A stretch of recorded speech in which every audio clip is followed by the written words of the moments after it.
പുതിയ വീഡിയോയിലേക്ക് സ്വാഗതം. ഞാനിന്നിവിടെ ഷെയർ ചെയ്യാൻ പോകുന്നത് ആഷാഢ മാസത്തിലെ ശുക്ലപക്ഷ പ്രഥമ മുതൽ നവമി വരെയുള്ള 9 ദിവസങ്ങളിലെ നമ്മുടെ ആഷാഢ നവരാത്രി ആരംഭിക്കുകയാണ്. ഓക്കെ, അപ്പോൾ ജൂലൈ 6 തീയതി മുതൽ ജൂലൈ 15 തീയതി വരെയാണ് ഈ ഒരു നവരാത്രി ആഘോഷിച്ച് വരുന്നത്.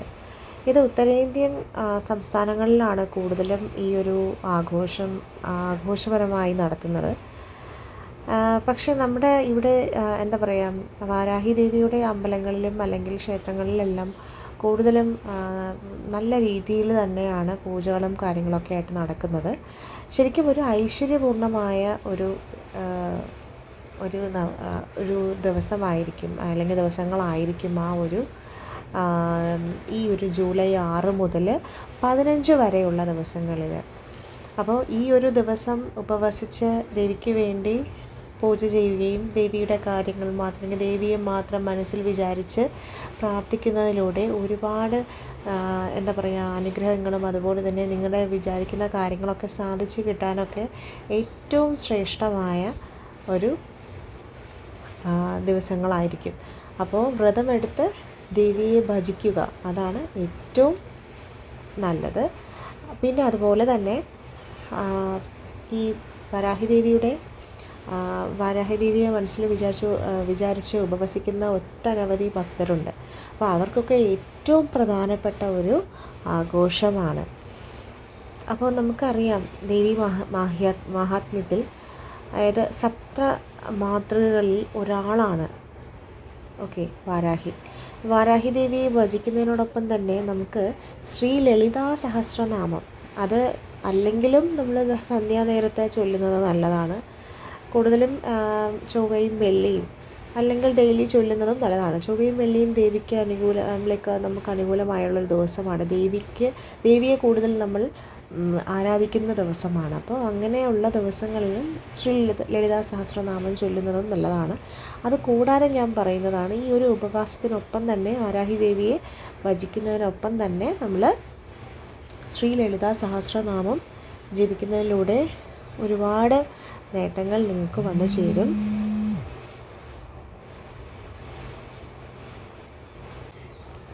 അതുപോലെ നമുക്കറിയാം ഈ ഒരു ദിവസം നമ്മൾ ഏറ്റവും ശ്രേഷ്ഠമായ ഈ ദിവസം, അതായത് നമുക്കറിയാം ഈ ലളിതാ സഹസ്രനാമം ചൊല്ലുന്നതിൽ എന്താണെന്ന് വെച്ച് കഴിഞ്ഞാൽ, ഈ ദേവതമാരായ വശിന്യാദിവാഗ് ദേവതമാർ എന്നറിയപ്പെടുന്ന 8 ദേവിമാരെയും സ്മരിക്കുന്നതാണ് ഈ ആഷാഢ നവരാത്രിയുടെ പ്രത്യേകത. അതുപോലെ തന്നെ നമുക്ക് പുണ്യം നല്ല രീതിയിൽ നമുക്ക് ഐശ്വര്യം വർദ്ധിപ്പിക്കുകയും ചെയ്യും ഈ ഒരു ദിവസങ്ങളിലെ പൂജയും അതുപോലെയുള്ള ഉപവാസവും നമ്മുടെ പ്രാർത്ഥനയും എല്ലാം ചേർന്ന്. അപ്പോൾ അത് ഏതൊക്കെ ദേവികളാണ്, നമ്മൾ ഈ ഒരു 8 ദേവികളെ ആണല്ലോ സ്മരിക്കുന്നത്. അപ്പോൾ അത് ഏതൊക്കെയാണെന്നുള്ളത് പറയാം. വശിനി, കാമേശ്വരി, മോദിനി, വിമല, അരുണ, ജയിനി, സർവേശ്വരി, കൗളിനി, ഇങ്ങനെ 8 ദേവിമാരാണ് ആദ്യമായി നമ്മൾ ഈ ശ്രീ ലളിതാ സഹസ്രനാമം ആദ്യമായി ഉച്ചരിച്ചത് തന്നെ. ഓക്കെ, അപ്പം ഈ ദേവതകളെ നമ്മൾ അറിയപ്പെടുന്ന വാഗ്ദേവതമാർ എന്നാണ്. അപ്പോൾ ഈ വാഗ്ദേവിമാരാണ് ശരിക്കും ഈ സഹസ്രനാമ ഋഷികൾ എന്ന് അറിയപ്പെടുന്നത്. അപ്പോൾ ശ്രീ ലളിതാംബയ്ക്ക് ചുറ്റുമായി നിൽക്കുന്ന ഈ ദേവിമാരാണ് വാഗ്ദേവതകളെ നിർബന്ധമായും ഇക്കാലത്ത് നമ്മൾ സ്മരിച്ച് ഭജിക്കുക. അപ്പം ഈ ഒരു ലളിതാ സഹസ്രനാമം ഈ 9 ദിവസവും ഭക്തിയോടെ പാരായണം ചെയ്യുക എന്നാണ് ഞാൻ പറയുന്നത്. കാര്യം എന്ന് വെച്ച് കഴിഞ്ഞാൽ, ഞാൻ പറഞ്ഞല്ലോ, ഈ ദേവികളെല്ലാവരും എന്താ പറയുക, ഈ വാഗ്ദേവിമാരാണ് ശരിക്കും ഈ നമ്മുടെ ഈ ലളിതാ സഹസ്രനാമ ഋഷികൾ എന്ന് ഉദ്ദേശിക്കുന്നത് ഈ 8 പേരെയാണ്. അപ്പോൾ അത്രയും ഭക്തിയോടുകൂടി ഉപവസിച്ച് നിങ്ങൾ ഈ ദേവിമാരെ ആരാധിക്കുമ്പോൾ ഏതൊരു കഷ്ടകാലവും അല്ലെങ്കിൽ നിങ്ങളെ അലട്ടുന്ന ഏതൊരു പ്രശ്നവും അതിനുള്ള സൊല്യൂഷൻ നിങ്ങൾക്ക് ദേവി ഉറപ്പായും തരുന്നതാണ്. ഈ 9 ദിവസം നീണ്ടു നിൽക്കുന്ന ഈ ഒരു ദേവീ പൂജയ്ക്കൊപ്പം നിങ്ങൾക്ക് ഈ ദേവീ ഭാഗവത പാരായണം അത് ശ്രവിക്കുന്നതോ അല്ലെങ്കിൽ നിങ്ങൾക്ക് അത് ചൊല്ലുകയോ ചെയ്യാം. അതീവ പുണ്യമാണ് കേട്ടോ. അതുപോലെ തന്നെ ഭക്തിമുക്തിപ്രദവുമാണ്. ദേവീ ഭാഗവതത്തിൽ തന്നെ നിർദ്ദേശിക്കുന്നുമുണ്ട്. അപ്പോൾ നിങ്ങൾക്കത് ഞാൻ പറയാതെ തന്നെ നിങ്ങൾക്ക് അറിയാം. ഓക്കെ, അപ്പോൾ നവരാത്രി വിധാനേന സംഭൂജ്യ ജഗദംബികാം നവാഹോഭിഹ പുരാണാം ച ദേവ്യാ ഭാഗവതം ശൃണു. 9 ദിവസം നീണ്ടു നിൽക്കുന്ന ദേവീ ഭജനത്തിനൊപ്പം തന്നെ നിങ്ങൾ 9 ദിവസം കൊണ്ട് ഈ ഭാഗവതവും ഒരാവർത്തി വായിച്ച് കേൾക്കുകയോ അല്ലെങ്കിൽ പാരായണം ചെയ്യുകയോ അല്ലെങ്കിൽ അതനുസരിച്ച് നിങ്ങൾ അത് ചെയ്യണം എന്നുള്ളതാണ്. അപ്പോൾ 1-ാം ദിവസം പ്രതിപദ തിഥി, ഘടസ്ഥാപനം, ശൈലപൂർത്തി പൂജ എന്ന് പറയും. 2-ാമത്തെ ദിവസം വരുന്നത് ദ്വിതീയ തിഥി, ബ്രഹ്മചാരിണീ പൂജ. 3-ാം ദിവസം തൃതീയ തിഥി, ചന്ദ്രഖണ്ഡ പൂജ. 4-ാം ദിവസം ചതുർത്ഥി തിഥി, കൂഷ്മാണ്ഡ പൂജ. 5-ാം ദിവസം പഞ്ചമി തിഥി, സ്കന്ദമാതാ പൂജ. 6-ാം ദിവസം ഷഷ്ഠി തിഥി, കാർത്യായനി പൂജ. 7-ാം ദിവസം സപ്തമി തിഥി, കാളരാത്രി പൂജ. 8-ാം ദിവസം അഷ്ടമി തിഥി, മഹാഗൗരി പൂജ. 9-ാം ദിവസം നവമി തിഥി, സിദ്ധിദാത്രി പൂജ. അങ്ങനെ 10-ാം ദിവസം നമ്മുടെ ആ ഒരു വിജയദശമി പൂജയായി ആചരിക്കുകയും നവരാത്രി ആഘോഷങ്ങളൊക്കെ അവസാനിക്കുകയും ചെയ്യുന്നു. അപ്പം ജൂലൈ 6-ാം തീയതി മുതൽ 15 തിങ്കളാഴ്ച വരെയാണ് ഇത്തവണത്തെ ആഷാഢ നവരാത്രി. അപ്പോൾ ആഷാഢ നവരാത്രിയിൽ ജപിച്ചു തുടങ്ങാൻ നമുക്ക് ശ്രീ ദുർഗാ കവചം, അതും നല്ലതാണ് കേട്ടോ. അപ്പോൾ പറ്റുന്നവരൊക്കെ മാക്സിമം ദേവിയുടെ രൂപം വെച്ച് പൂജിക്കുകയോ അല്ലെങ്കിൽ നിങ്ങൾക്ക് പറ്റാത്തവരാണെന്നുണ്ടെങ്കിൽ മനസ്സിൽ ദേവിയെ ധ്യാനിക്കുക. അതല്ലാത്തവരാണെങ്കിൽ നിങ്ങൾക്ക് നിങ്ങളുടെ സൗകര്യം അനുസരിച്ച് ഉപവസിക്കുകയും അതുപോലെ തന്നെ ക്ഷേത്രം ദർശിക്കുകയും നമുക്ക് പൂജ വഴിപാടൊക്കെ ചെയ്യുകയും നല്ലതാണ് കേട്ടോ. അപ്പം ഈ ഒരു ദിവസം ഉപവസിച്ച് നമ്മുടെ ഒരു സാധ്യത്തിന് വേണ്ടിയാണ്, അങ്ങനെയാണ് എന്നുണ്ടെങ്കിൽ ഉറപ്പായും നിങ്ങൾക്ക് നല്ലൊരു അവസരമാണ്. അപ്പോൾ നിങ്ങൾ മാക്സിമം ഉപവസിച്ച് ഈ രീതികളൊക്കെ ഫോളോ ചെയ്തിട്ട് ഉറപ്പായിട്ടും നിങ്ങൾ ദേവിയെ ആരാധിച്ച് പോവുക. ജൂലൈ 15-നാണ് ഈ ഒരു ആഷാഢ നവരാത്രി അവസാനിക്കുന്നത് കേട്ടോ. അപ്പോൾ നിങ്ങൾക്ക് ക്ഷേത്ര ദർശനം ഡെയിലി ഉപവസിക്കുന്നതിനോടൊപ്പം തന്നെ നിങ്ങൾക്ക് പൂജ വഴിപാടൊക്കെ നിങ്ങൾക്ക് ക്ഷേത്രത്തിൽ ചെയ്യുന്നതും നല്ലതാണ് കേട്ടോ. അപ്പോൾ അതൊന്നും ചെയ്യാൻ പറ്റാത്തവർക്കായിട്ടുള്ള കാര്യം ഞാൻ പറഞ്ഞു. വീട്ടിൽ ചെറിയൊരു പൂജ ചെയ്യുന്ന ഒരു സ്ഥലം ഉണ്ടായിരിക്കുമല്ലോ അല്ലേ, അല്ലെങ്കിൽ ഒരു ചെറിയൊരു പൂജാമുറി, അല്ലെങ്കിൽ ഒരു നമ്മൾ വിളക്ക് അല്ലെങ്കിൽ തിരി തെളിയിക്കുന്ന ഒരു സ്പേസ് ഉണ്ടല്ലോ, അവിടെ തന്നെ മതി. നിങ്ങൾ മനസ്സുരുകി ഭഗവതിയെ വിചാരിച്ച് പ്രാർത്ഥിച്ചാൽ മതിയാവും. അപ്പോൾ ഇതാണ് ഞാൻ പറയുന്നത്. എല്ലാവരും ഈ ഒരു ദിവസങ്ങൾ വളരെ നല്ല രീതിയിൽ ദേവിയെ ആരാധിക്കുക. അപ്പോൾ ഞാൻ ഇന്ന് ഈ ഒരു വീഡിയോയിൽ ദേവിയുടെ ഒരു പുതിയ മന്ത്രജപമാണ് പറയാൻ പോകുന്നത്. അപ്പോൾ ഈ ഒരു മന്ത്രം നിങ്ങൾ 108 തവണ 21 ദിവസം കണ്ടിന്യൂസ് ആയിട്ട് നിങ്ങൾ ജപിക്കുക. അപ്പോൾ ഇത് ജപിച്ചു കഴിഞ്ഞാൽ നിങ്ങൾ ഉദ്ദേശിക്കുന്ന കാര്യം സാധിക്കും. ദൃഷ്ടിദോഷം മാറുവാനും അതുപോലെ കുടുംബകലഹവും അങ്ങനെയുള്ള നമ്മളെ അലട്ടുന്ന പ്രശ്നങ്ങളൊക്കെ പരിഹരിക്കാൻ ദേവിക്കാകും. അതൊക്കെ തന്നെ നമ്മളെ ദേവിയുടെ ആ ഒരു അനുഗ്രഹത്താൽ അങ്ങനെയുള്ള വിഷമഘട്ടങ്ങളൊക്കെ മാറ്റിത്തരുവാനായിട്ട് ദേവിക്ക് സാധിക്കുന്നതാണ്. അപ്പോൾ ഞാൻ ആ മന്ത്രം എന്താണെന്ന് മെൻഷൻ ചെയ്യാം. എല്ലാ ദിവസവും 21 ദിവസം തുടർച്ചയായി ജപിക്കുക. ഓം ദുഷ്ടനാം നിഗ്രഹകാരിണ്യൈ നമഃ. ഓം ദുഷ്ടനാം നിഗ്രഹകാരിണ്യൈ നമഃ. ഓം ദുഷ്ടനാം നിഗ്രഹകാരിണ്യൈ നമഃ. ഓം ദുഷ്ടനാം നിഗ്രഹകാരിണ്യൈ നമഃ. ഓം